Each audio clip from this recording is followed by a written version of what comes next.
اعوذ باللہ من الشیطان الرجیم بسم اللہ الرحمن الرحیم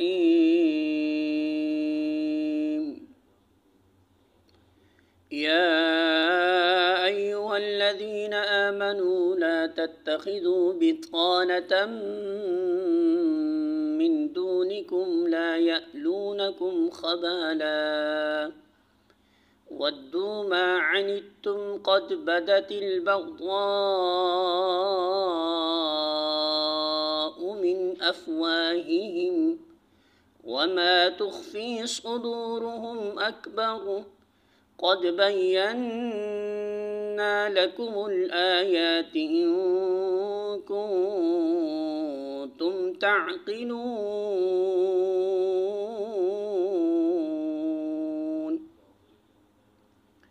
سورہ آل عمران آیت نمبر 118۔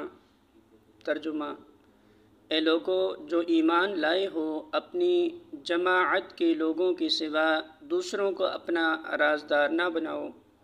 وہ تمہاری خرابی کے کسی موقع سے فائدہ اٹھانے میں نہیں چوکتے۔ تمہیں جس چیز سے نقصان پہنچے وہی ان کو محبوب ہے۔ ان کے دل کا بغض ان کے منہ سے نکلا پڑتا ہے، اور جو کچھ وہ اپنے سینوں میں چھپائے ہوئے ہیں وہ اس سے شدید تر ہے۔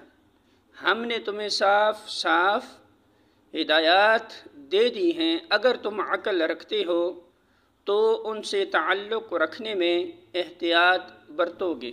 سورہ آل عمران حاشیہ نمبر 92۔ مدینہ کے اطراف میں جو یہودی آباد تھے، ان کے ساتھ اوس اور خزرج کے لوگوں کے قدیم زمانہ سے دوستی چلی آتی تھی۔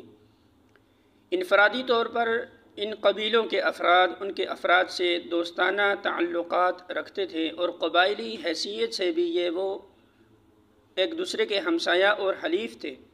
جب اوس اور خزرج کے قبیلے مسلمان ہو گئے تھے تو اس کے بعد بھی وہ یہودیوں کے ساتھ وہی پرانے تعلقات نبھاتے رہے، اور ان کے افراد اپنے سابق یہودی دوستوں سے اسی محبت و خلوص کے ساتھ ملتے رہے۔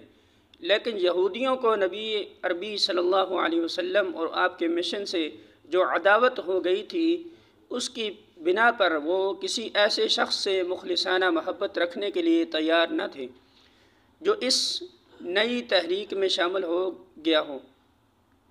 انہوں نے انصار کے ساتھ ظاہر میں تو وہی تعلقات رکھے جو پہلے سے چلے آتے تھے، مگر دل میں وہ اب ان کے سخت دشمن ہو چکے تھے، اور اس ظاہری دوستی سے ناجائز فائدہ اٹھا کر ہر وقت اس کوشش میں لگے رہتے تھے کہ کسی طرح مسلمانوں کی جماعت میں اندرونی فتنہ و فساد برپا کر دیں، اور ان کی جماعتی راز معلوم کر کے ان کے دشمنوں تک پہنچائیں۔